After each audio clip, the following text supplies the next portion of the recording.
Right. So as I said, we're going to do, will that be okay for you there? It's not very different to... Okay. So I'll do my best. I think this is the highest volume that I can get to. How our lecture will be structured today, we're going to do some basics on upper respiratory tract infections, just some principles. And then at the end we'll do the case studies, 2 or 3 of each. The lower respiratory tract infections, some principles that are important to know, and some relevant case discussions, and then the last would be your airway obstruction. And I will highlight the most important topics. Actually, there isn't a lot of extra information. Everything that we do today is important to know. It's the basics, basically. Right, so we'll start with the simple things, the upper respiratory tract infections, some principles. And the most common principle is that most upper respiratory tract infections are caused by viral causes. So the clinical picture is very, very important, which means that not every runny nose or every cough deserves antibiotics, which is unfortunately what happens often when you leave medical school and you start practicing. So everybody gets antibiotics, and it's actually not good for the child. So the most common human illness is the viral rhinosinusitis, or the flu. It constitutes about 7% of all the GP consultations, and it's very, very common. We are now talking about upper respiratory tract infection, not pneumonias. So in small children, you can get 6 to 8 infections per year, which can be normal. And in an adult, is a lot less, 2 to 4 infections per year. Again, only speaking about upper respiratory tract.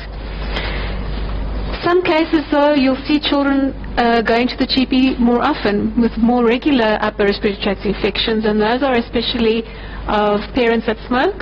So if you're exposed to passive smoking in the household, or if you are in a creche, then you might have more infections per year, up to 12 per year. Of course, if you're malnourished, if you stay in an overcrowded environment in low socioeconomic groups, the chances that you'll get more infections more regularly are more common. The principles of how to manage the common cold are that you should not give antibiotics. So the mucopurulent secretions, those are the green, if I can be very crude, the green snot. So green snot out of your nose does not mean it's time to get antibiotics. A lot of moms have that misconception that as soon as the nasal discharge turns green, it's time for antibiotics, and it's completely wrong. That is the normal progression of a viral infection, of upper respiratory tract infection. It's very common to have a low-grade fever. That means a fever lower than 38.5, and it lasts for about 1 to 3 days. It takes about 5 days to completely work out of your system. So by day 5, you should be fine again. And if you start getting a high fever, it means it's complicated, probably with a bacterial cause, which you then might need antibiotics. So simple things. Some principles on the lower respiratory tract infections. The most common one is a pneumonia, and the one that you need to know off by heart, because it's still a major cause of death and morbidity in South African children. And of course the HIV and the TB epidemic have increased this burden. The most common cause of hospital admissions is still community-acquired pneumonia. Community-acquired pneumonia means that you got it in the community. So the organisms are different to the hospital-acquired pneumonia. Okay, so 30 to 40%. And unfortunately, even though it's such a simple thing to treat, it's still got a high fatality rate of up to 28%. Okay, which means there's a delay in diagnosis, you're not giving the correct antibiotics, there's a lot of things. You're not keeping an eye out for the complications, so there's a lot of reasons why there's high fatality.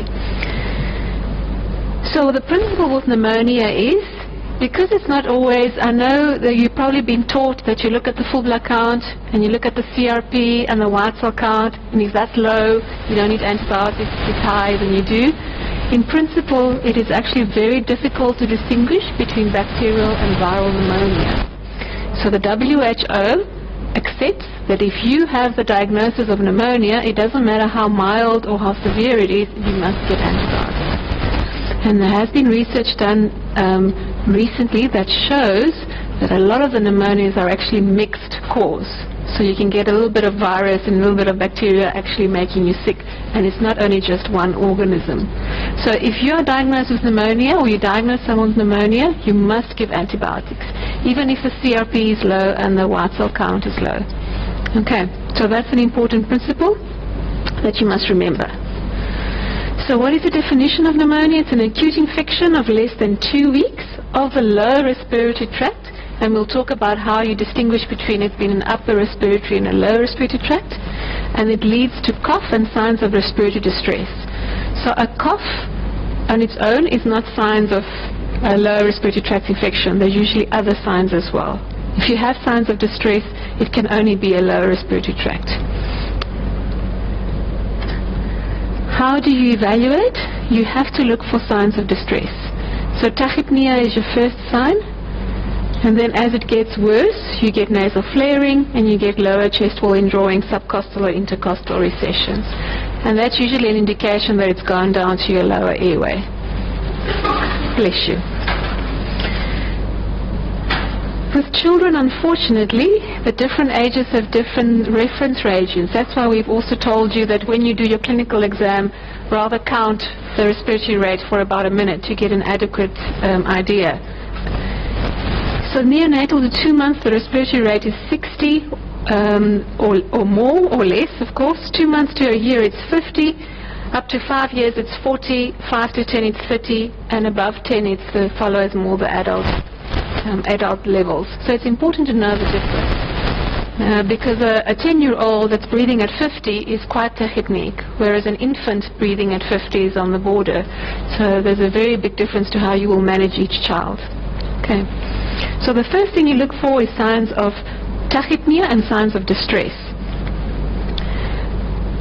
And once you've established that it's a low respiratory tract infection because you have a cough and you have tachypnea, then you will look for how severe it is. So you have to grade it. That's part of your WHO grading of severity.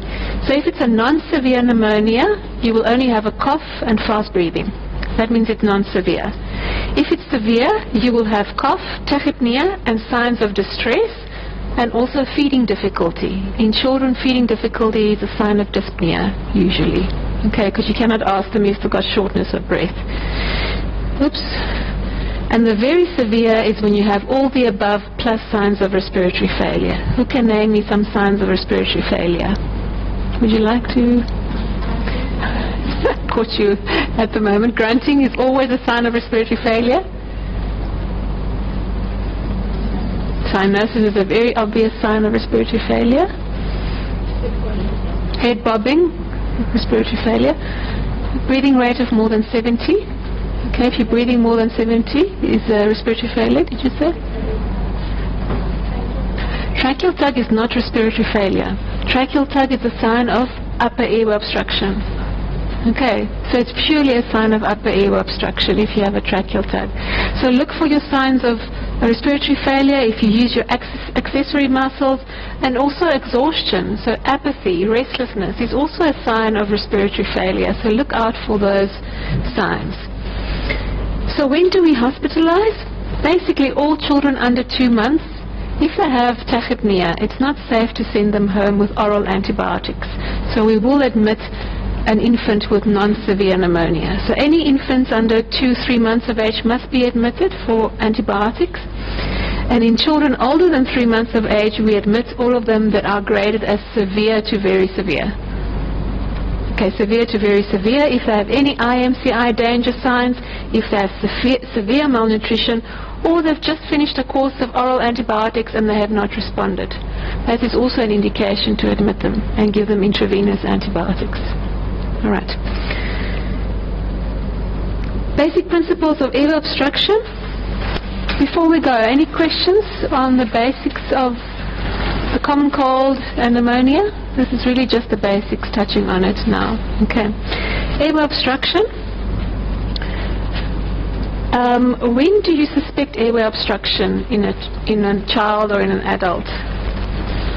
What is a telltale sign of airway obstruction? Noisy breathing. What is noisy breathing? What else? stertor, stridor, wheezing. You said something else? No. Okay, so stridor, stertor, and wheezing. All these noisy noises indicate that there is airway obstruction somewhere along the tract, the airway tract. So your job is to actually identify where the obstruction is. Is it upper airway or is it lower airway? So it's not so important how loud the noise is, but actually the nature of the sound. How does it sound? Where is it coming from? So you have to differentiate between upper and lower airway. So where is your upper airway if you look at this picture? So where is your, not your anatomical, but where is the functional distinction? So if you're examining a child, what is for you upper airway and what is lower airway? So, the thoracic inlet. Okay, so your thoracic inlet, your sternal notch, is everything above here is upper airway, and everything below the thoracic inlet is lower airway. So, that is the two areas. Two places in the upper airway that you can get obstruction that you can think of. You mentioned stertor. Why would you get stertor? Where would be the obstruction? Principle. If it is an upper airway obstruction, the noise would be primarily in inspiration or in expiration. So your noise would be inspiratory. If it was a lower airway obstruction, you would hear the noise in expiration first. Okay, so that's your first principle. And the second principle is, we'll talk about it, it's a bit more complicated, but just tell me where you would think the stertor would come from. Snoring, stertor, same principle. So there's two places like we said.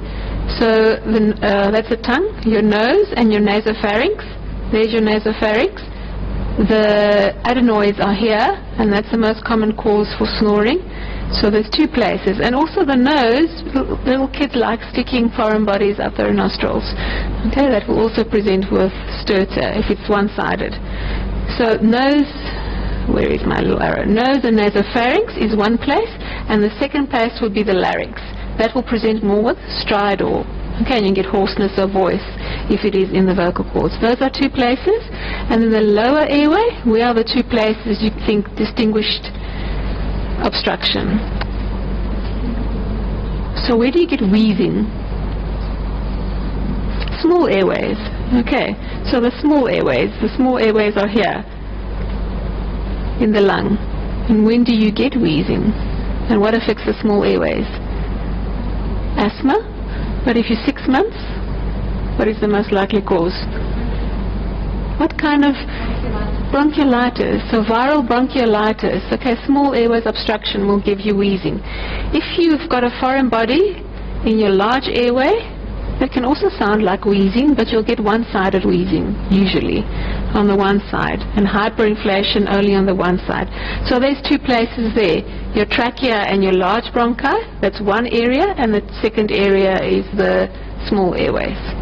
So it's four places where you can get airway obstruction. Okay, that's what we discussed. So the extrathoracic, to recap, is your top part, which is your nose and your nasopharynx, and we usually present with snoring or stertor. The lower part, which is the larynx mostly, will present with stridor. And intrathoracic airway obstruction, the small airways like with asthma and bronchiolitis, because what age group can we say a child has got asthma? From what age group? 5 actually, because you can actually do lung functions. Hey. So it's a lung function diagnosis. So the children before that can't actually say you've got asthma. They have asthma-like symptoms, but most often it's related to an infection like bronchiolitis. So the small airways just have wheezing, bilateral wheezing and hyperinflation, and the large airways, if there's a foreign body or an obstruction in your trachea or your main bronchus, you will get monophonic wheezing, usually on the one side, and there's often crepitation. So it's one side and you get one-sided hyperinflation. So the difference between these two is that if your small airways are inflamed and closed, then you have hyperinflation bilaterally, which is your signs of bronchiolitis. That's why I want you to know bronchiolitis very well. We'll talk about it following. Okay, recap. Nose, nasopharynx, stertor, snoring, and obstructive sleep apnea. Children also get obstructive sleep apnea. That means they're absolutely fine when they're awake, but when they sleep, they obstruct and they get hypoxic. Oropharynx, if you've got drooling, like a big tongue or epiglottitis, present with stertor, stridor, and obstructive sleep apnea. It's worse during sleep. The larynx is always stridor and hoarseness of the voice. Subglottis can also present with wheezing, so you have to be very, very careful. But just remember stertor and stridor as upper airway and its inspiratory noise. So the extrathoracic airway obstruction, the upper airway, how would you present? A lot of the times the children, the moms will not mention to you that the child snores. If it's very bad, they might mention snoring. So you have to always ask in your history about snoring. So don't expect that they will always provide that history for you. The most important thing is the recurrent waking. So they wake up a lot during the night because they obstruct, with the problem then that they sleep during the day. So then the teacher complains that they do not concentrate in class, and they fall asleep during lessons, and a lot of them get referred for possible ADD or ADHD. Okay, so that's one thing you always have to ask about is snoring, obstructive sleep apnea. You can do a lateral x-ray of the neck for enlarged adenoids, but at the age of 2 to 3 years, the adenoids are always large in that age group, so it's not always diagnostic. So there's two reasons why you snore. Either you have big adenoids, or you've got allergic rhinitis. Okay, and you can treat both of those things. A typical child with allergic rhinitis will also have other signs of atopy. So most commonly, and the child with adenoids will be mouth breathing. So they can't breathe through their mouths, their noses. Their noses are completely blocked. So they have a mouth breathing, overbite, and they have an allergic shyness. That's typical of atopy. So black circles under the eyes. It's not because of lack of sleep. It's an allergic rhinitis. Right, the larynx and the subglottis, which you said was stridor. They can present with stridor, initially inspiratory, later expiratory. A croupy cough is typical of a upper airway obstruction affecting the larynx. So croup, suprasternal and supraclavicular recessions, and decreased air entry. So you have severe signs of distress if you have upper airway obstruction. And don't forget your tracheal tug. Tracheal tug is always a sign of upper airway obstruction. You don't usually do an x-ray, but if you do have one and you look at the neck, you'll see the steeple sign. Okay, so this is a normal x-ray of the neck. You'll see this is the normal subglottic area. But if you've got croup, you'll get a steeple sign, which is the church steeple, because of the edema of the tissue around the vocal cords and the subglottis. But you don't need to do that to make the diagnosis. It's a clinical diagnosis. All right. Intrathoracic, we said if it's the difference between small airways like bronchiolitis or asthma or a foreign body or an obstruction, the most important sign is your hyperinflation. What are signs of hyperinflation when you do an examination clinically? So the AP diameter is increased, so you've got the barrel chest, and then the liver is pushed down, so your liver is at 6, the 6 intercostal space, and the cardiac dullness is reduced. So when you percuss over the cardiac dullness, it sounds all the same. It's not dull over the cardiac dullness, where the cardiac dullness is supposed to be. And with small airways obstruction, you get that hyperinflation. Whereas if it's a foreign body, you only get it on the one side, or you don't get it at all. You just hear the wheezing without hyperinflation. So if you hear a wheeze, always check for hyperinflation clinically. How do we know there's a hyperinflated chest x-ray?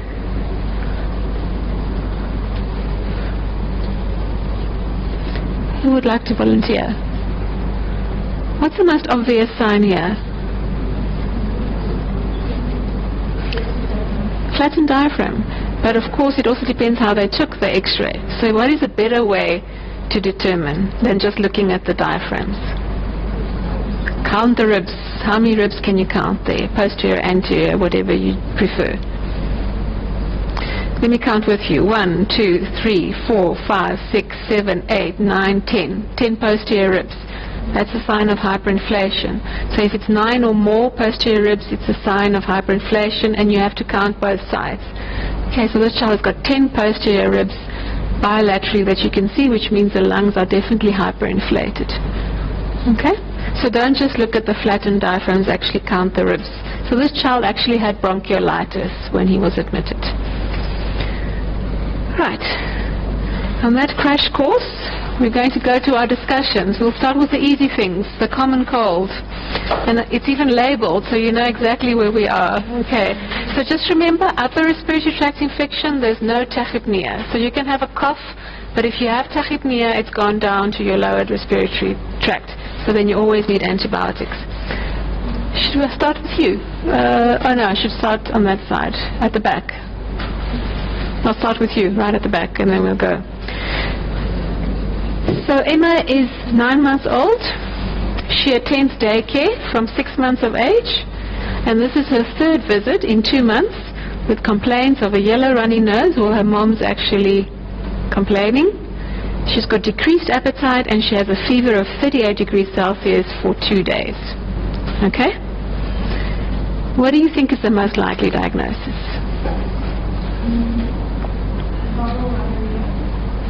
Yeah, rhinosinusitis.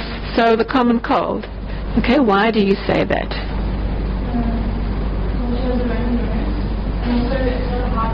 It's not a high-grade fever.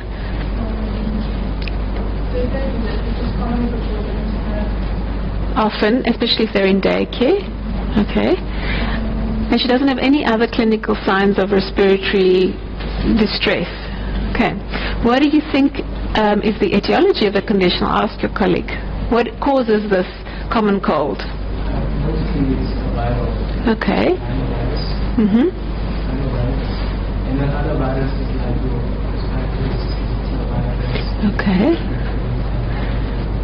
Okay. Okay, excellent. What is important about the RSV and the adeno? Is it a very mild virus, the RSV? I mean, could she have other symptoms as well that you have to look for if you suspect RSV? Yeah, you can also get bronchiolitis. Exactly. So you can also get, especially in the creche, you can get breakouts. Say RSV is very contagious. So if one child has RSV, then all the children around him will also get RSV. So you're absolutely right. 60% of the common cold is caused by the rhinovirus or the coronavirus. If there's outbreaks, so it means if more than one child in the same creche or in the same school have the same symptoms, you have to think about flu, influenza, parainfluenza, RSV and adeno. RSV and adeno are quite important, just as the rhinovirus. And adeno, there's a lot of variants. Adeno 3, 4 and 7 can also cause pink eye. You've seen pink eye. It's very contagious. If you've got pink eye, you must stay at home, okay, because you're going to get everybody adenovirus. Pharyngitis, conjunctivitis also causes adeno, and parainfluenza can also cause croup. So you need to warn the mom about these possible complications if you suspect. Right. Let's go to you. What special investigations are you going to do? We made a diagnosis of a common cold. Great. I'm very glad. You're not going to do any special investigations. Right. How are you going to treat Emma? Well, I mean, since the effects of the virus, I don't think we would actually give them any. Okay. You can symptomatic. Hey, because what symptomatic treatment would you like to give? So if for fever, okay. So if she's got fever, and maybe something to unblock the nose. If she's got problems with a blocked nose, then you can give her something for that. So you can only treat the fever, the malaise or the myalgia, so that's muscle aches, which is very difficult for a 9-month-old to tell you that she's actually got muscle aches. But the paracetamol and the nose drops, just normal saline nose drops to open up the nose. So it's definitely not indicated to give antibiotics. And you can't prevent bacterial complications if you give them early, so that doesn't make a difference. So you have to just advise the mom to come back to you if the child gets a high fever, or if the process lasts longer than 3 days. Okay, then you have to advise her to come back. What complications will you tell the mom to look out for, and what would you be looking out for? So she's got a viral run, so she's got the common cold. Where?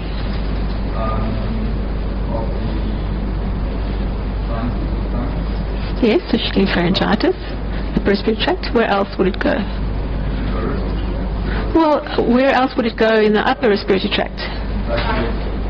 Sinuses, yes, but it's not very common. Ears, very common, so you can get an otitis media, which is quite painful, especially if it becomes bacterial. And then otitis media, tonsillitis, pharyngitis, and then of course it can go to a pneumonia. So those are the complications you'll be looking for. So your secondary bacterial infection of the upper or the lower airway, and the most important sign is your high fever. So high fever 38.5, and most importantly tachypnea. So if the child starts breathing fast, then you know it's going down to the lower respiratory tract. So you have to warn the mom against those signs, the high temperature and the tachypnea. Okay, that was easy enough. Hey, second case. At 18 months cries continuously, and she has a fever of 39 degrees Celsius, which is not a lot of information, but we'll work with that. So the thing that I want to highlight here is if you're going to do a respiratory exam in a child, even if it's a small child, part of your respiratory exam is always the ear, nose and throat, because most things causing respiratory complaints do start in the ears, the nose and the throat. So your respiratory exam is not complete unless you've looked into the ears. And especially in a child that can't tell you what's wrong, you have to do a full examination. So in an 18-month-old, you would of course leave the respiratory exam for last. Okay, you won't do it first thing because that's the part where they cry the most. So you'll leave it last, but you must look in the ears. Because having this information, it really doesn't tell you. Otitis media is extremely painful. They have a bacterial otitis media, and the only way children can show that they have pain is actually crying. So this is a child that had severe earache, and she had a high fever, so you have to look for a bacterial source. Okay, so she had otitis media. So how do we diagnose acute bacterial otitis media? Would you like to go again?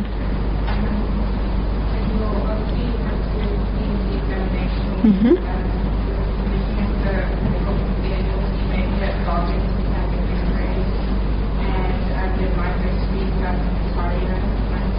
If it's ruptured, yeah. If the tympanic membrane has ruptured.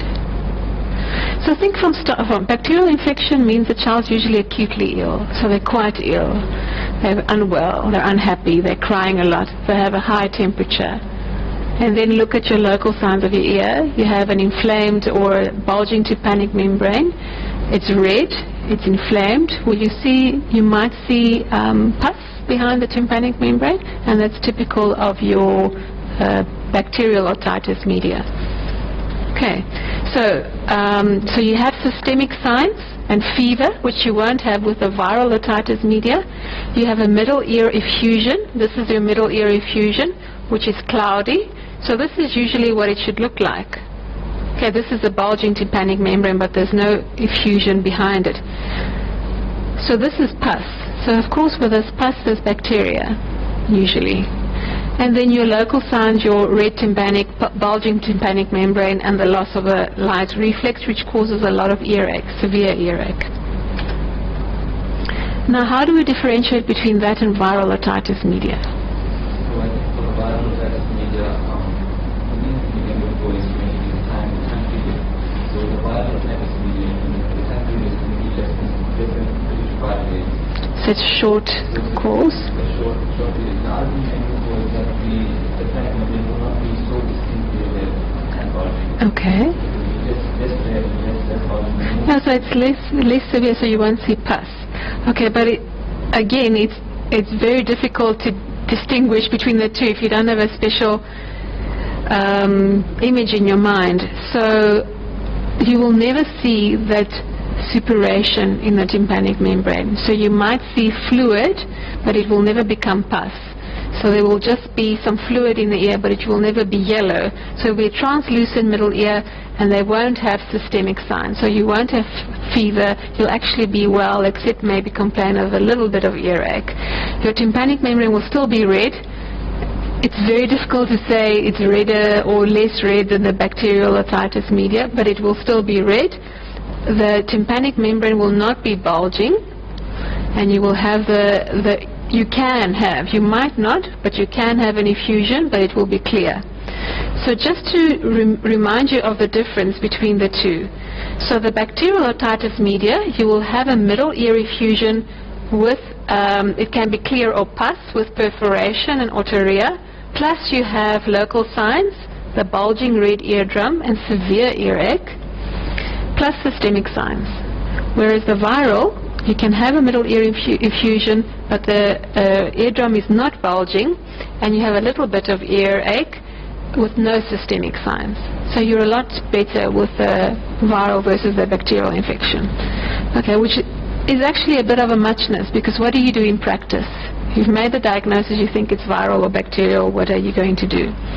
Ideally, if you think it's viral, you're not going to treat it. Okay, but a viral becomes bacterial otitis media very quickly. So if you are working in a setting where the mom stays very close to your practice and you are available at a moment's notice to see them again, then you wait and see for 48 hours. And then if it progresses, then you can start antibiotics. But we are not living in ideal circumstances. We generally tend to start antibiotics when we diagnose otitis media. It's just for practical purposes. Okay. So, which organisms can cause otitis media? It's not the most common cause. So let's divide it into bacterial and viral.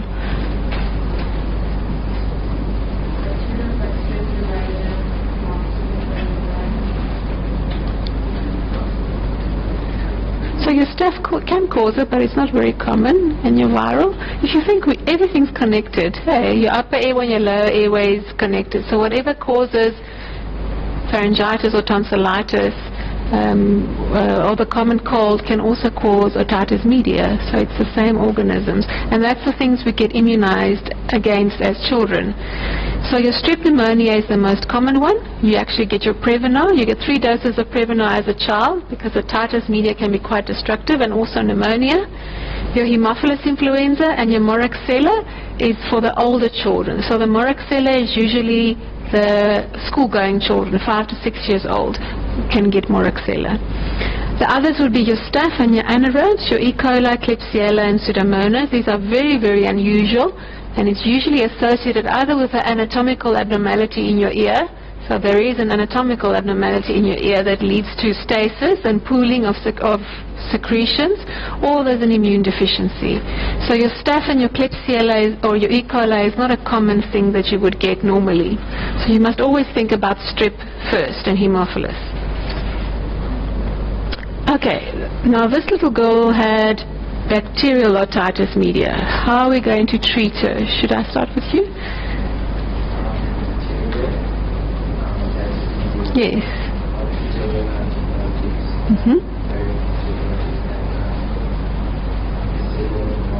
Yeah, you're thinking about strep or Haemophilus.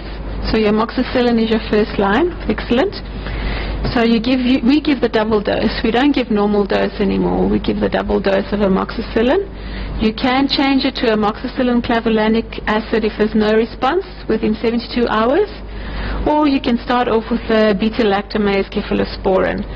And you have to treat for 10 days.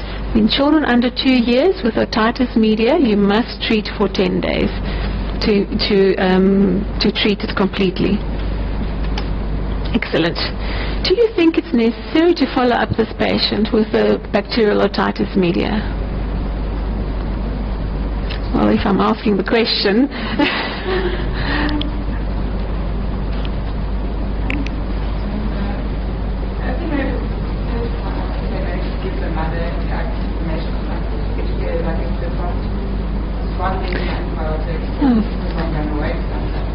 Yes, that's the one area. But what can happen? You've got fluid in your tympanic membrane or behind your tympanic membrane.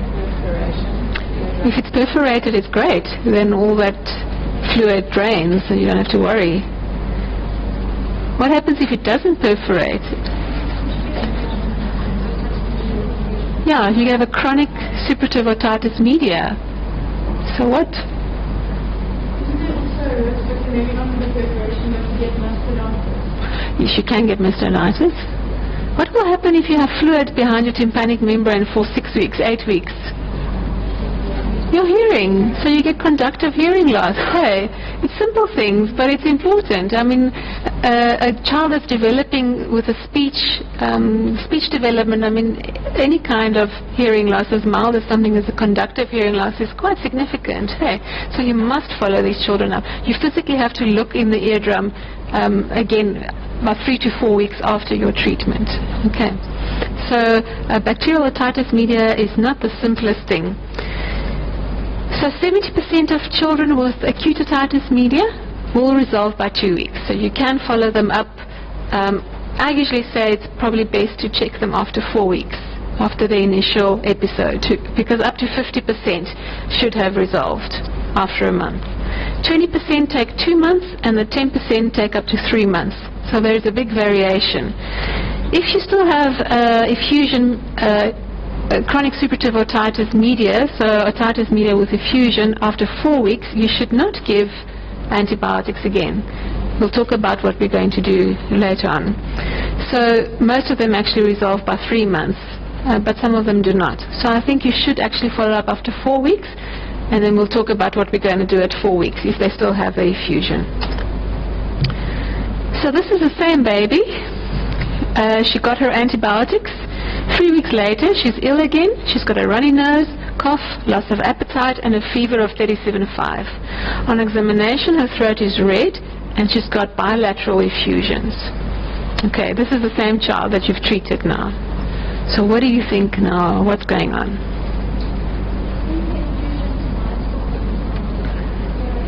Yes. Yes, because we have no other signs of an active otitis media. There's no redness of the tympanic membrane, there's no bulging, there's no pus behind the tympanic membrane. It's just effusions, and that's it. So that shows you this is the chronic suppurative otitis media. She's got a new common cold, new viral rhinosinusitis. So diagnosis would be viral rhinosinusitis with otitis media and effusion. So this is usually rhinorrhea, sneezing, blocked nose, and after 1 to 3 days you get your mucopurulent secretions, which is the normal cold. You can get a sore throat. You can get cough because of the throat irritation and a postnasal drip, and you have your low-grade fever. So malaise, myalgia, headache, and anorexia are all part of a viral spectrum. So if you have muscle aches and pains, it's usually viral. How are you going to treat this patient? So this is 3 weeks later. Who wants to answer? Do you want to answer? With the continuing infection, because it's not getting intubated you probably need to, I think it was quite long time to vomiting. Yes, that's a good idea. Yeah. And then you after maybe change the antibiotics from the one because maybe this one's not responding. She doesn't have any signs of active inflammation. Remember, we said she doesn't have any signs of active inflammation. There's no redness. There's no bulging. And then for the common cold. Yes. Paracetamol.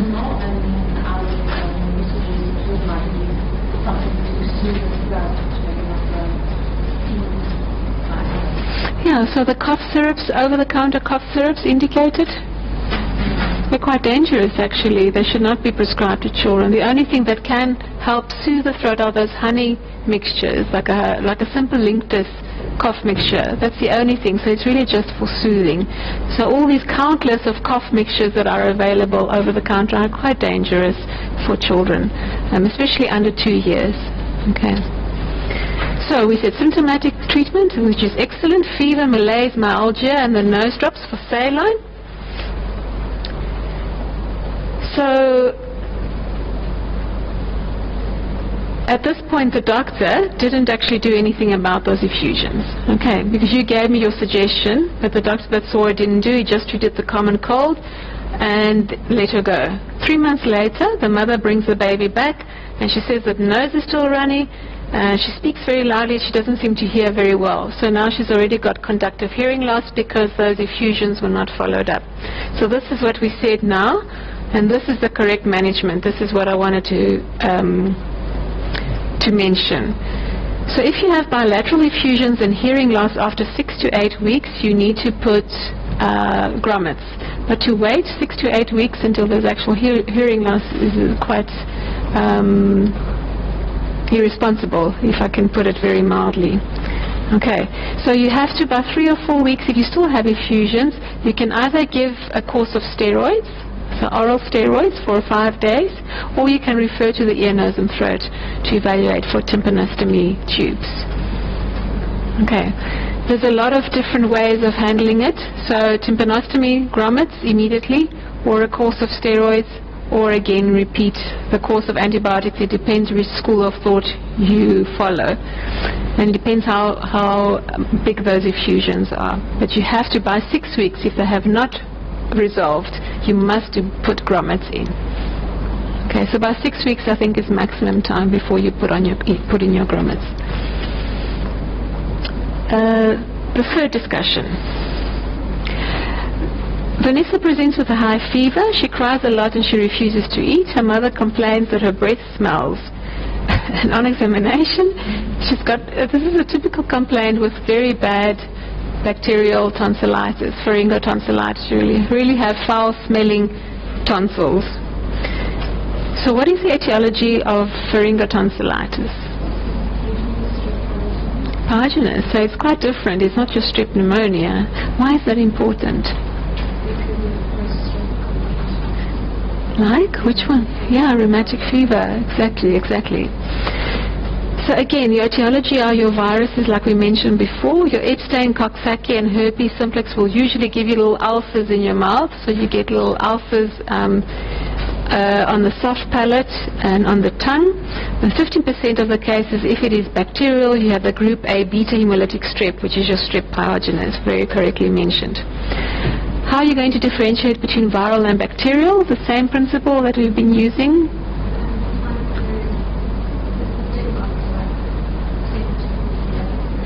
Okay, there are easier ways. Yes, so you have on-the-spot decision. You have to make on-the-spot decision not only on the history, which is important. So you have your exudation on the tonsils, and you have systemic signs, okay, which are your bacterial. So viral will be you have a low-grade fever, your pharynx is red, your tonsils are red and enlarged, and you have other flu symptoms like cough, hoarseness of voice, conjunctivitis, maybe, and diarrhea, but they're just red and swollen with a swollen red throat. It's not really any other symptoms. Whereas with the streptococcal pharyngotonsillitis, the children are usually toxically ill. It's acute onset of pharyngeal pain. They struggle to swallow. They have high fever. They can have abdominal pain and vomiting with headache. The tonsils are very red and they have the exudate. They might have petechiae on the soft palate, and they might also have tender cervical lymph nodes, which is also an important part that you have to examine in your respiratory system. Never forget your cervical lymph nodes. So it is quite more toxic than a viral pharyngotonsillitis. How are you going to treat, Vanessa? Symptomatic if it's viral, yeah?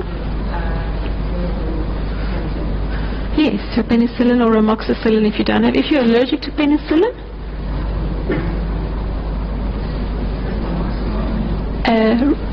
amoxicillin and penicillin are the same family. So then you would use erythromycin. Okay, so erythromycin. Also treat for 10 days. So your otitis media in children under 2 years, and your pharyngotonsillitis will be 10 days. So first line penicillin and amoxicillin, which is the most cost effective. Cephalosporin second line, and your macrolide, your erythromycin, is if you've got a penicillin allergy. Treat for 10 days. Any questions? No. Okay. Let's talk about some cases of the lower respiratory tract. So we are right in front. A 4-year-old child presents with a 4-day history of fever, coughing, and chest pain. On clinical examination, he has normal growth centiles, a temperature of 39, a respiratory rate of 45 per minute, and signs of distress, respiratory distress. On examination of his chest, there are signs of lung consolidation. So that's got the whole diagnosis for you there, actually. Okay. So, what are signs of respiratory distress?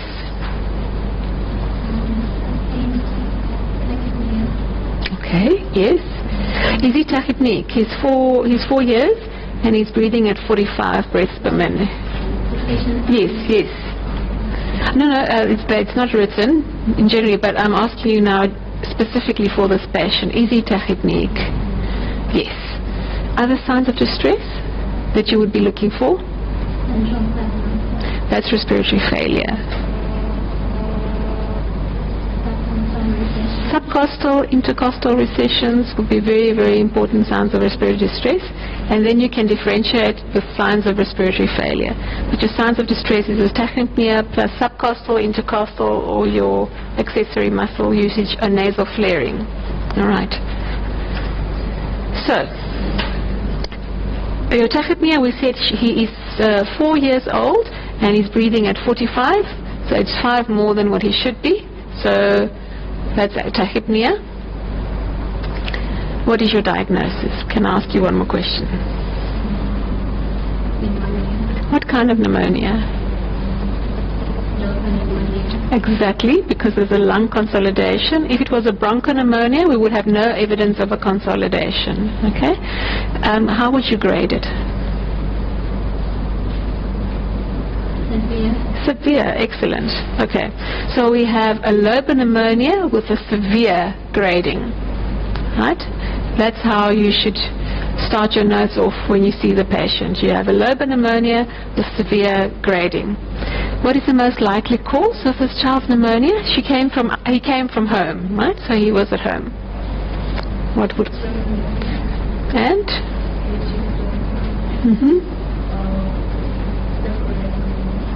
Okay, secondary, yeah.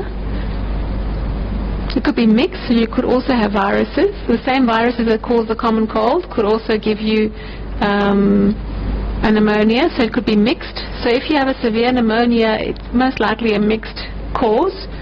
So the strep pneumonia, if you're sick and febrile, relatively healthy and non-febrile will be viral is most common. But again, we said we're not going to go to the trouble of differentiating. We are just going to treat this child with antibiotics.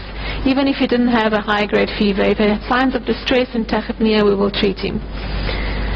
What signs do you expect to find with a consolidation?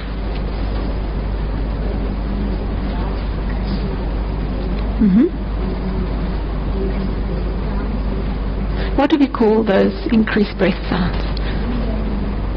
It's called bronchial breathing. So it sounds, how do you differentiate between the normal breath sounds, which is your vesicular breath sounds? If you listen over the trachea, you can hear the inspiration and expiration the same. It sounds exactly the same. So bronchial breathing, dullness to percussion are the most important signs for a consolidation. What other secondary signs could you have? Vocal fremiters, increased resonance, but those are secondary. The most important, especially in small children, it's very difficult to elicit those signs because they can't communicate with you. So, dullness to percussion, bronchial breathing. If you think you hear bronchial breathing, if there's no dullness, it's not bronchial breathing.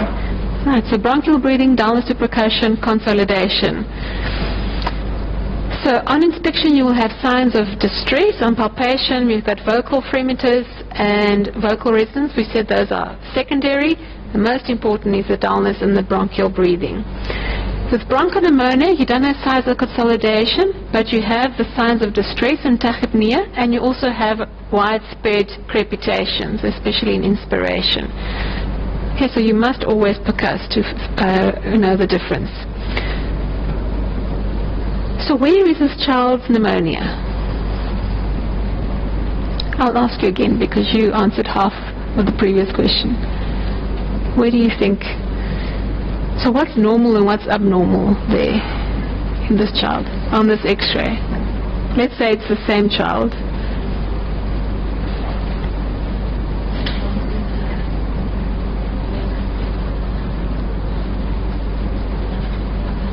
Yes, left upper lobe. So the normal one would be the black area, which is not exactly black, but it's normal because it's got lung markings. The normal is the right, and it's the right upper zone. It looks like it's extending a little bit in the lingula as well, but it's a left upper zone or upper lobe pneumonia. Okay, and that you should get on your clinical. Do you all agree? Okay. Why is there chest pain? Is this child having a heart attack? Yes, excellent. Which pleura will be inflamed? Or which pleura have pain receptors? Yes. Would it be practical to have nerve endings in your visceral pleura? Why? I'm serious, why? So every time you breathe in and out, you would experience pain. So obviously it's not practical, hey? So the parietal pleura have got nerve endings, and why would you have pain sensation? So you've got a lobar pneumonia, so which means it's a lobar consolidation, so the lung parenchyma are inflamed. So then you have neighborhood syndrome, which means the adjacent structures also get inflamed. So the parenchyma is inflamed and the pleura is also inflamed, and the pleura that have nerve endings will feel the pain. So that will be your parietal pleura.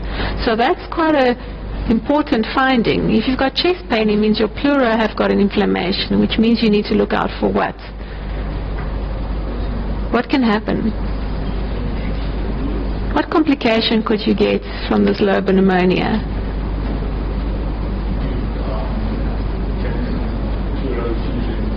Excellent. So if there's chest pain, pleural effusion, infected pleural effusion, could be an empyema. Okay, excellent. So this is what we said just now.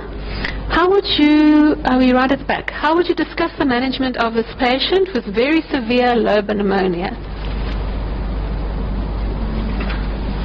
First things first, will you send her home? No, because some respiratory distress. We graded her as severe. We graded her as severe, yes? So we'll admit her. Yes. Yes.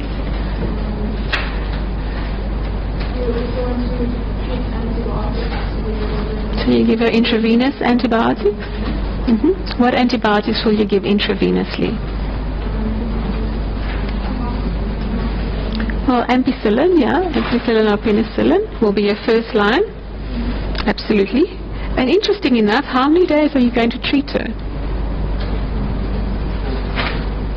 We've said otitis media 10, tonsillitis 10, but pneumonia is 5, hey, actually. So usually 5 days should be enough in an uncomplicated bacterial pneumonia. Usually treated for 5.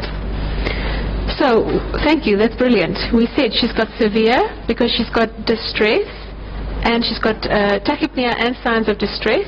There wasn't any mention of her having signs of respiratory failure, so we're happy to say she's got severe pneumonia. She's older than 2 months, but she's got severe pneumonia with no danger signs, so we have to admit her. And as we said before, just to highlight it, everybody with pneumonia has to receive antibiotics, even the ones that you send home because they're non-severe. And you don't have to distinguish between viral and bacterial. What special investigations are we going to do, if I may ask you? This child that you've admitted now, what is the critical investigations that you need to do? Yes.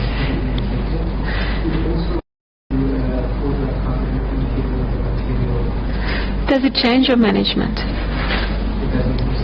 No. You can do a full blood count for what reasons? I mean, you want to get a baseline on this child. I mean, what is his nutritional status? Can it give you an indication of the nutritional status on the full blood count? If you have an iron deficiency anemia, for example, you can see that. So you're looking for anemia. So that's the only reason you would do your full blood count initially. Okay. because you've already decided you're going to treat with antibiotics. So whether there's high white cells or normal white cells, it won't change your management. Chest X-ray, important. Why? You've made the clinical diagnosis already. Why do you need a chest X-ray? Yes, so you want to exclude TB. So, yes, we'll get to the complications. We most definitely have to consider a drain, and I'll explain to you why. So chest X-ray to look for TB, especially the lateral, to look for hilar lymph nodes. Full blood count, yes, but not first on the list. Chest X-ray, what are the two things you have to exclude with every child in our setting? Which we are actually third world, are we not? So we have to exclude two things. What are the two things you have to exclude or confirm? TB and HIV. So we must have at least a rapid, exclude HIV and exclude TB. Why do we care if this child has HIV or not? It's just a pneumonia. We can just treat the pneumonia and send him home or her. Could be PCP according to the age. And it could be, if he's got HIV, the chances are very highly likely that he might have a bacterial pneumonia and TB together. Okay? And obviously, you have to put him on ARVs if he's HIV positive and his CD4 count is low. Otherwise, your pneumonia will be very difficult to treat. And you might need to add what's to your treatment? Bactrim. So if you've got a severe pneumonia, the bacterial cover is not enough. You must add PCP cover. So that's important. And TB, how are you going to decide if this child's got TB or not? What tests are you going to do? I think first we'd like to just screen after the child has a TB contact. And thereafter, because the child is younger than 5, so we'd like to do a mental. Yes, excellent. And then we might also do X-ray. Okay. Can you do sputum? You can do sputum from babies also. You can do sputum from 6-month-old babies, induce sputum, and send for TB, MC, and S, or a gene expert, which is your rapid testing. Sorry, I saw your hand was up. You don't. It was your question answered. Okay. So, and the one thing that we can also do that it might help you with your initial diagnosis would be a blood culture if you are suspecting an unusual organism. But again, your blood culture does not have a very high yield. You might get 2 or 3% of the blood cultures will be positive. Okay, so chest X-ray, very, very important. Tuberculin skin test, HIV ELISA test, or PCR, or a rapid, depending on what is available in the area where you're working, is very, very important. So if you've got severe pneumonia with no vomiting, we can try oral antibiotics. You'll see it's high dose. If vomiting or unable to feed, we must give penicillin IVI. Further supportive treatment will be oxygen, hydration, and temperature control. Cough mixtures and expectorants are not indicated, so never prescribe cough mixtures in a child with pneumonia. They are of no value.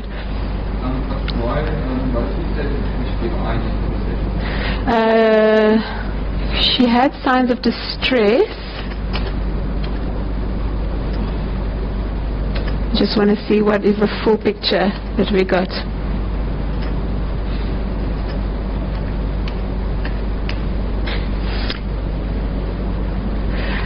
Four-year-old.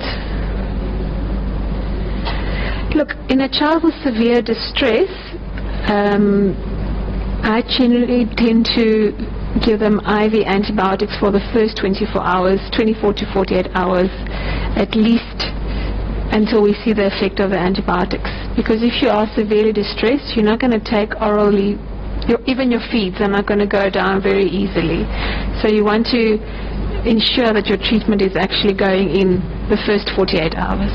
So just because she's got signs of distress, I would give it IV for the first, say, 24 to 48 hours, and once the distress is better, then I can change to oral.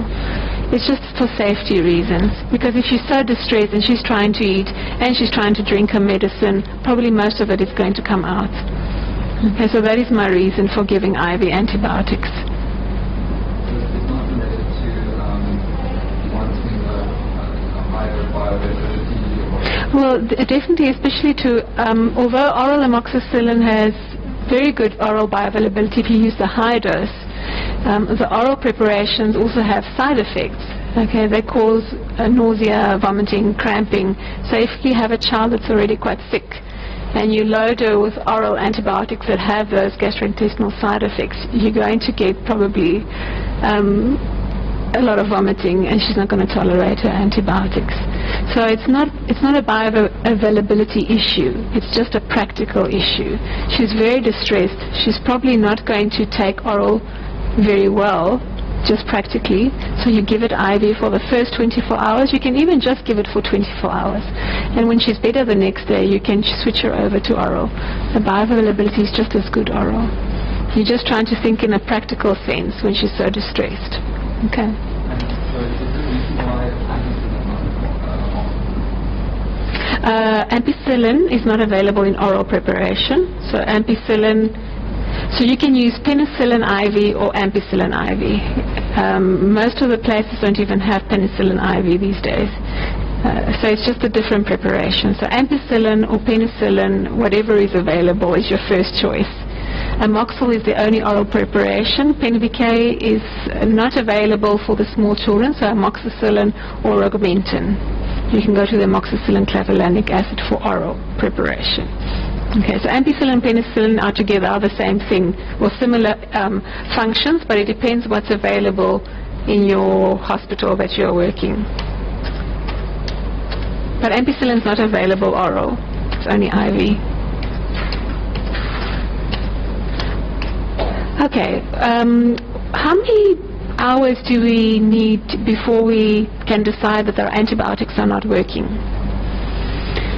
Irrespective of whether we are malnourished, well-nourished, HIV positive, HIV negative, any other immune deficiencies, how long do you think you must wait? So the time that we allow for antibiotics to work is 72 hours. So if there is no response within 72 hours of our treatment, it means something is wrong. So the next question would be, this child, 72 hours after we gave her the right antibiotics, according to the overall idea of what is causing the lobar pneumonia, his actually temperature has increased and his respiratory rate has also increased. So what do we do now? What are we thinking now? Sorry, where am I? It's you. Or did you answer? You haven't answered. So he's crossed the time now. It's past 72 hours and he's not better. So what are we thinking? It could be TB, yeah? Underlying TB. So it could be our antibiotics are not sufficient. So the strep coverage could not be sufficient, so we might need to add staphylococcal coverage. It could be that the antibiotics were prescribed by someone else and is not the correct dosage. So the antibiotics, you need to look at your script again, so the antibiotics were not correctly written up and not given. And the third thing? Yeah. She's 4, hey? You add the gram-negative coverage in children under 3 months, not 3 years. So in small infants, E. coli is more common, or your gram-negative. So that's where you add the gentamicin. But she's 4 years, or he's 4 years. So your penicillin should cover if you are immune competent. And we're presuming this child's an immune competent child. Okay, do you guys remember that? So your gentamicin is only added if you are under 3 months initially. But in this case, in a child that doesn't respond, you have every good reason to add gram-negative coverage and to add staph coverage. So you can add it now subsequently. So the first thing we said, we don't have enough coverage, so there might be another antibiotic, and that's where you can do another blood culture or send some more sputum. That's your first thing. Then antibiotics are not written up correctly, the dosage is not correct, it wasn't given. And the third thing, which is also quite common, we mentioned earlier about complications. Could be an abscess, which is very unusual. The most common thing He had chest pain. Empyema. He could have an infected pleural effusion, which means there's a collection of pus now in the pleura. So that will make you that you don't actually respond to your antibiotics. So those are the three things. So we are thinking wrong antibiotic or dosage, a resistant organism, complications, and a foreign body is way down on the list. So if we do all the three above and we still don't get any improvement, then we have to consider that the child has a foreign body aspiration. Again, a foreign body aspiration, a foreign body will go stick down right middle, right lower lobe. It will never sit up in the right upper lobe. Okay, if we have a lobar pneumonia in the upper lobe. So your resistant organisms will say gram-negative and staphylococcus, and that's where you do a repeat culture, and you must repeat your chest X-ray. So if you have a lobar pneumonia, it's very important to repeat your chest X-ray. You change your treatment, but actually what I mean is you add to your treatment. So you add an aminoglycoside and your cloxa for your staph. And then if your chest X-ray doesn't show any new changes and your clinical exam remains unchanged, you carry on. After 48 hours, this child now starts developing spiking temperatures and more severe chest pain. So now it's very obviously what?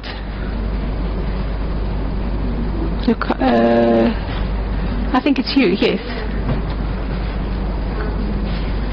So we've changed the antibiotics, we've recultured. She's got spiking temperatures. When do you get spiking temperatures? With TB, I agree. Excuse me? And when else? If it's a abscess collection somewhere. So if there's pus anywhere in your body, you will get spiking temperatures. So there's two places where your temperature will spike. So it gets very high, it goes down to normal, goes very high. So it's spiking temperatures, TB and abscess formation. So where is the abscess, you think? Or the pus collection? And she's got, the chest pain is getting worse. Pleura. So the most likely collection of pus would be where? In the pleura. So what are you going to do? Okay, we must drain it. It depends how big it is. But first we need a chest X-ray to confirm. Okay. So we said empyema, which is a pleural and pleural effusion, or a lung abscess. A lung abscess is very secondary. It's not very common. But an empyema is more common. So the etiology of a empyema, or a purulent infective pleural effusion, what causes pneumonia?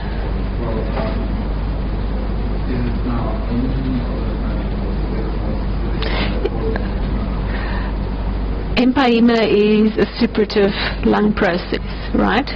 So what causes pus in your body, generally, organism-wise? Bacteria. And? Strep, yes. So if you think simple things, impetigo, your infected blisters on your skin from children, strep and staph, that's how you treat it. It's the same in the pleura.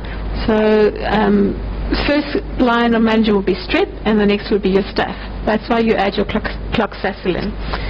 So staph, strep, and Haemophilus. Most common one is strep, actually, interestingly enough. So how are you going to manage this problem? So any abscess needs to be drained. How are you going to drain it? How are you going to drain it? So you're going to poke the poor child every 2 or 3 hours with a needle. They do use intercostal drain, of course. Actually, that's more humane than sticking in a needle and every hour. It's also not practical. It's also inhumane and impractical. So in this instance, there isn't any query about this being an infected pleural effusion. The child has got a spiking temperature. He's got an effusion on a chest X-ray. So it is pus. You don't have to do a diagnostic tap. Okay, so do a diagnostic, send it to the lab, wait for the results to come back before you decide. You've got enough information. The child's toxically ill, you've got an effusion, it's big enough to actually tap you put in an intercostal drain, and you drain it like that. Okay, so the chest X-ray shows a pleural effusion. You have acutely ill child with spiking fever. It's pus. It's an empyema, infected pleural effusion. So the clinical diagnosis plus the X-ray finding is that of a pleural effusion. You have to insert an intercostal drain. What we also do is we give fibrinolytics. Because of the pathophysiology of the empyema, it forms little locules, and then the pus sits in little locules in your pleura. And it's difficult with one drain to drain all those locules, and it's fibrin clots as well. So you have to instill fibrinolytics into the intercostal drain for 3 days to break those clots and drain all that pus out. So this is the only instance when we use fibrinolytics to drain the pus. So it's not an intravenous fibrinolytic, we actually instill it into the lungs, so it's into the intercostal drain. And then of course you can send your fluid away for MCNS, for TB, and looking for TB and looking for which bacteria. If there's a pneumothorax, that's most likely a Staph aureus, together with your effusion. Does that make sense, guys? Okay.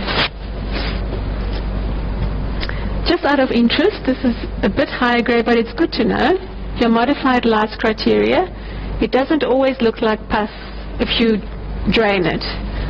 Okay, you have to have neutrophils in your microbiology, and then you can use biochemically the Lights criteria. So you look at your pleural protein and your serum protein. If it's more than 0.5, it's most likely an exudate. So you need any one of these things to be an exudate. If the pleural LDH is more than the serum LDH, more than 0.6, that's also exudate. Or if the pleural LDH is higher than 2/3 of the normal serum level, that could also indicate an exudate.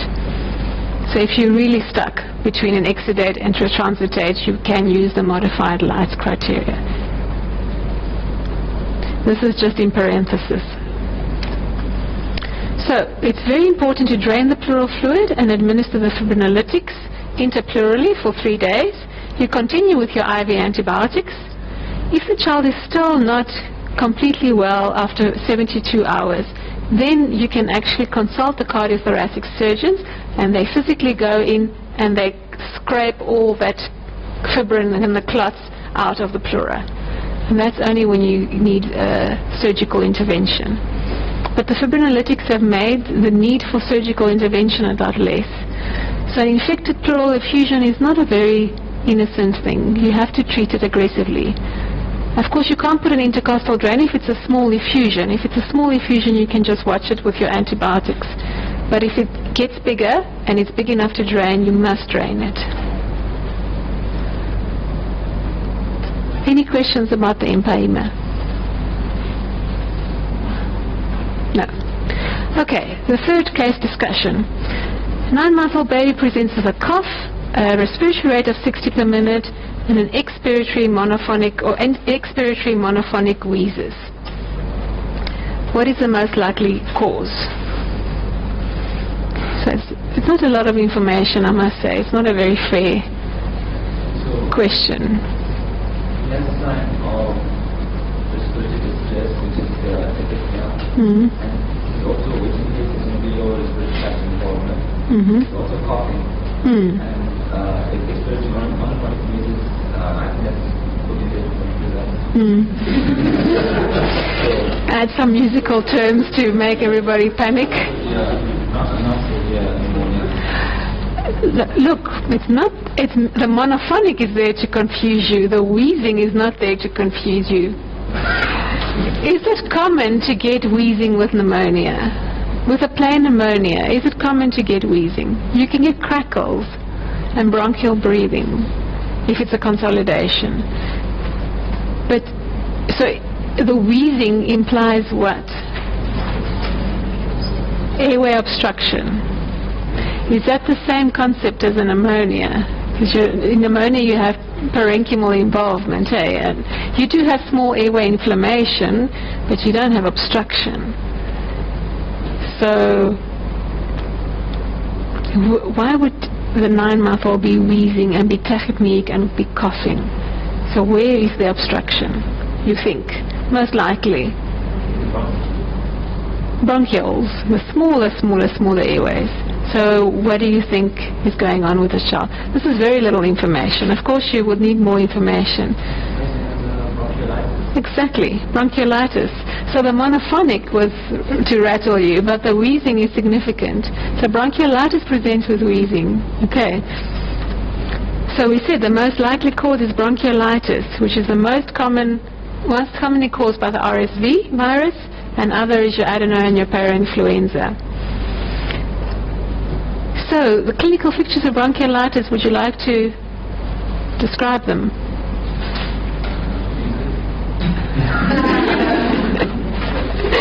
Well done. Now you will never forget it. If you see wheezing, you'll know it's bronchiolitis. Just think pathophysiology, we've got small airway obstruction. So what's your most important findings? Sorry? Not so common. And most babies anyway swallow their sputum, so you wouldn't know if they've got sputum production. What do you get with wheezing and small airway obstruction in children?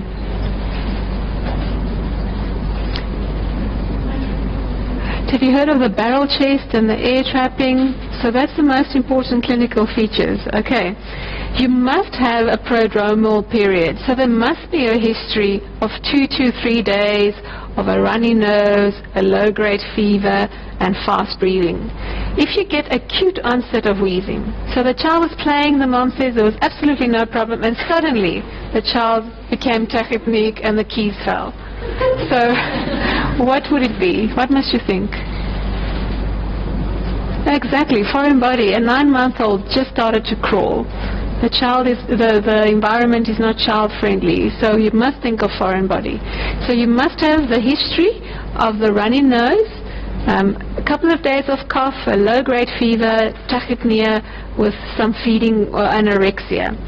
Nasal flaring and intercostal recession develops later, but you must have a barrel chest with air trapping. That's your most important finding for bronchiolitis. So you have increased AP diameter and your signs of hyperinflation.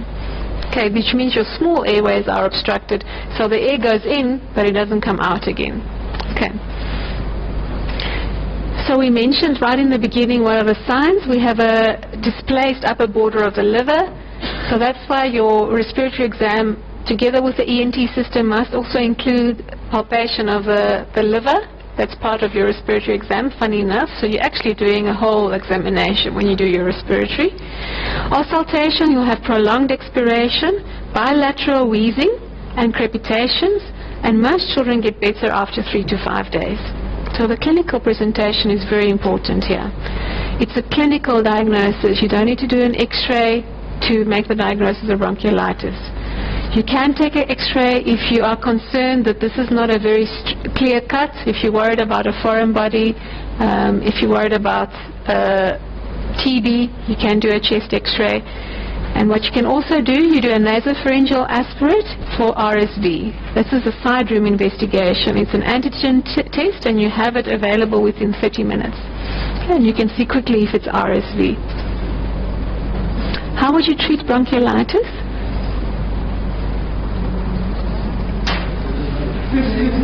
Sorry? Who is it?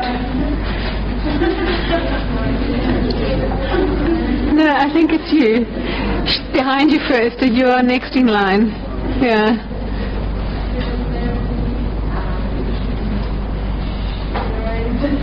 Oh my goodness. No, steroids. No, steroids help for a lot of things, but not for everything.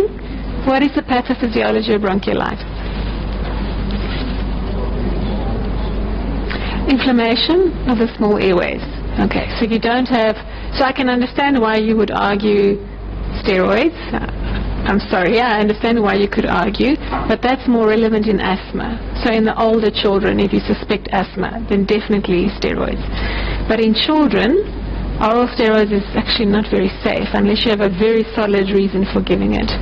So what you would do is to try and reverse the inflammation and the wheezing. So how would you treat the wheezing? Salbutamol, but it might not work because it's not actually bronchoconstriction. It's inflammation and inflammatory material that's blocking the airway.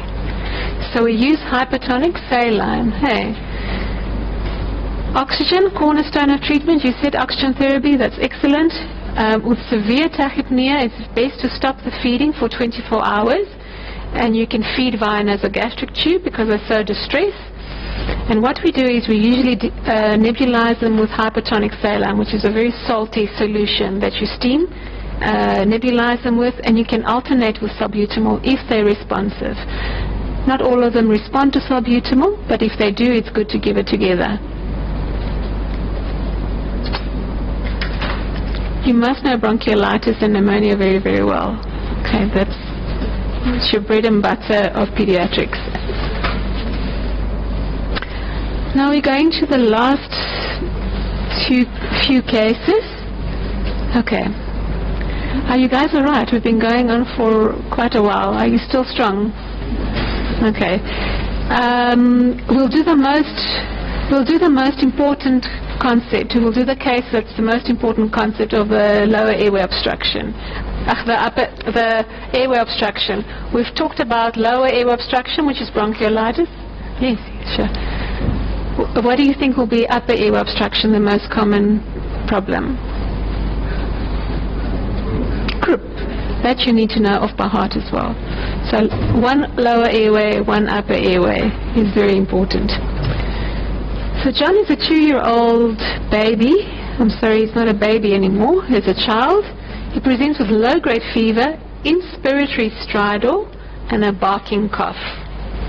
What is your problem?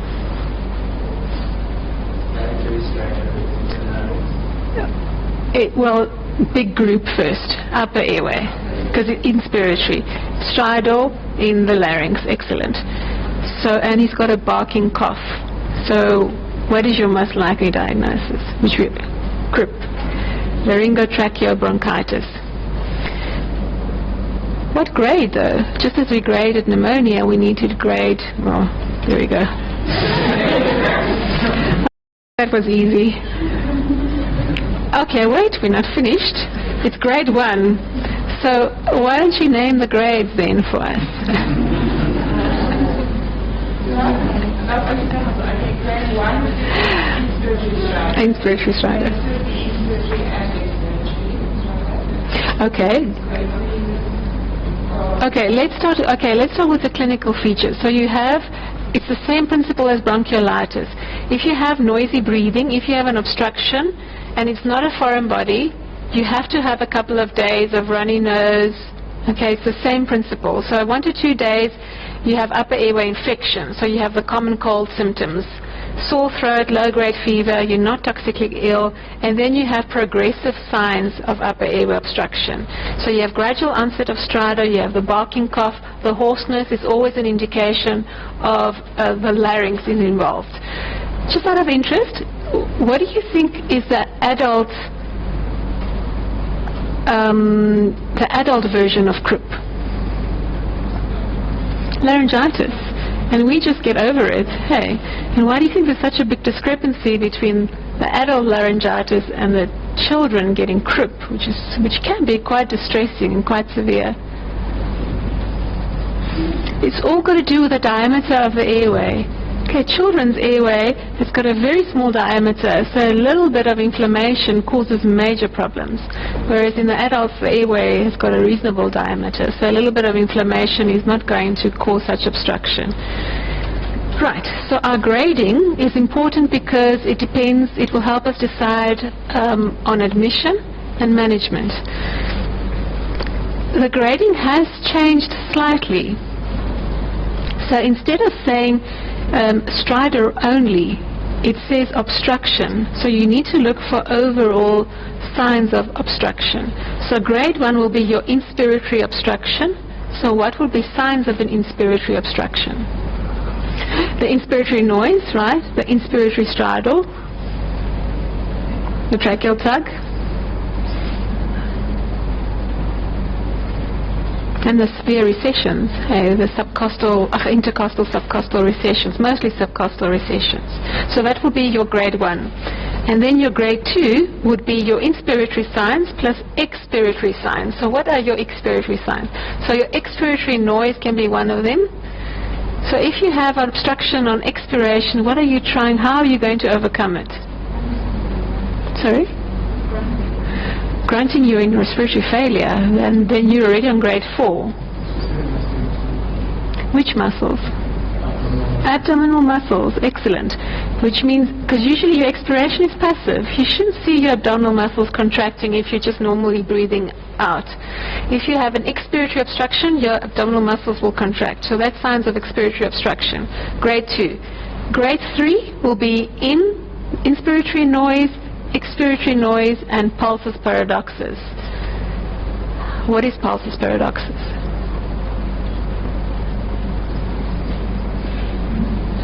Where have you heard that term before? Internal medicine, yes. Status asthmaticus, cardiac tamponade. Those are the two most important things. So it's a danger sign, and it means there's a difference. So your backflow to your heart is obstructed. So there's a difference in your systolic blood pressure by 10 millimeters with inspiration. So you've got a 9-month-old, and in adults you can measure the blood pressure. Hey, you take the cuff, you tell them to stop breathing, and then to start breathing again, and you take the blood pressure at inspiration and expiration. Will you be able to do that in a child that's breathing at 60 breaths per minute?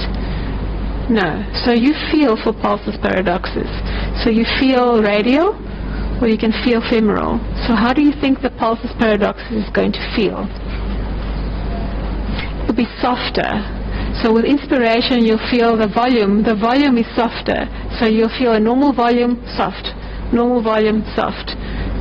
So it's a regular soft volume pulse. So it's a palpable pulsus paradoxus. So if you have a child with CRIP, the first thing you must do, you must always feel the volume of the pulse. Because a lot of these children are happy, you're not going to say happy wheezers, but they usually sit up and they're having serious signs of upper airway obstruction, but they're still sitting up looking very lively. And you might misunderstand that as actually being fine. So you must always feel for palpable pulsus paradoxus. So that's a grade 3. That's quite severe. And grade 4 is if you have grunting, if you have severe recession, apathetic, so is respiratory failure. So we have to grade them before we decide how we're going to manage them. Right. We've already discussed this. So the treatment, is it with you? Yes. Oh. So how would you treat this patient? He's got inspiratory noise only. You can. You can. So what are the 2 cornerstones of management for CRIP? Anti-inflammatory. So we give 1 dose of steroids here. So we can give 1 dose of steroids because it's a significant inflammatory process. So 1 dose of steroid and an adrenaline neb. Don't need oxygen. They're usually not hypoxic. So, and then you can wait for 4 hours, and if they're well, they can go home. So grade 1 can go home. Everybody else needs to be admitted. So everybody else gets adrenaline inhalations regularly. So you can get it 2 hourly, you can get it 4 hourly depending on your response. So you give 1 dose of steroids, oral. You can give it IVI if the child is so distressed that you just cannot swallow. But adrenaline and steroids work together, so you have to give them together. So grade 1, you observe, you give them a stat dose of steroids, and if they're not getting worse after 4 hours, you can send them home. Everybody else gets admitted. You have to warn the mom that if signs deteriorate in the next 4 to 6 hours, she needs to bring the child back home, back to hospital immediately. All right. So, contraindications for steroids is measles in the preceding month, and if you're worried about a herpes infection, and if there is a temperature of 38.5, which means there's a bacterial complication. So that's your only contraindication. Why do we not want to give steroids in someone who's got measles or herpes? Or a herpes infection, a simplex usually, like a fever blister. Reactivation. So you can get reactivation of your measles or your herpes. Right. Now, of course, it has progressed. The mother phones you after 24 hours and there's in an expiratory noise, so she brings him in. So very obviously here we've got a grade 2. Okay? And this is what we're going to do. So you hospitalize, you give your steroids, you give adrenaline initially every 15 minutes, then you can do every 30 minutes until there's no expiratory obstruction present. We don't have special nebulizing solutions, so we actually use the IV preparation and we have to dilute it. Okay, so we have to dilute it to make a 1 in 1,000, and you mix it with 1 ml of saline. So we use the IV preparation that we mix. So adrenaline and steroids work together. We can give steroids up to 3 days. I wouldn't advise 5 days unless an ENT has actually seen the patient and he has confirmed that it is actually croup. So you can give steroids up to 3 doses, 3 days. It's best to avoid any painful procedures, so it's not, you mustn't try and put up a drip, draw bloods, make the baby cry, because the more you make him cry, the worse the inflammation gets, and you otherwise continue feeding orally. The most important concept here, the rest I'm not going to go through because it's actually a foreign body and I think it's really too complicated to get into, but I will leave it on the desktop if you want to copy it down. The most important thing with croup is that you have to follow the child up regularly, so it might progress. So if it goes from a grade 2 to a grade 3, then you have to consider perhaps he needs intubation under controlled circumstances if there's no improvement with your steroids and your adrenaline. So you must follow this child up in the ward every 4 to 6 hours. When do you think you can send this child home? If you're thinking now grade-wise, when will it be safe? No, so it doesn't necessarily have to be completely silent, that you have no noise. So they can go home with it back to grade 1, and it has sustained grade 1 for about 6 hours, 6 to 8 hours. Then it's safe to send them home. Is it necessary to follow up a child with croup? We have the otitis media, but not really.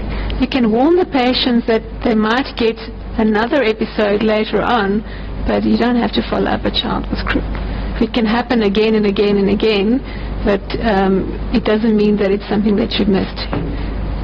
Okay. Do you have any questions about? I think that is the sum total of crash course in the respiratory system. So no croup, bronchiolitis, pneumonia, empyema, and your otitis media. Very, very important to know.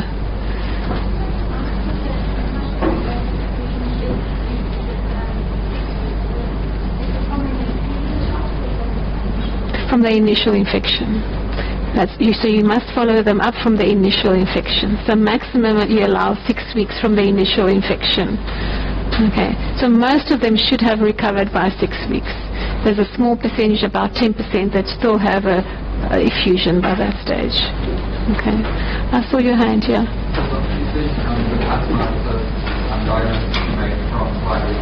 Mm-hmm.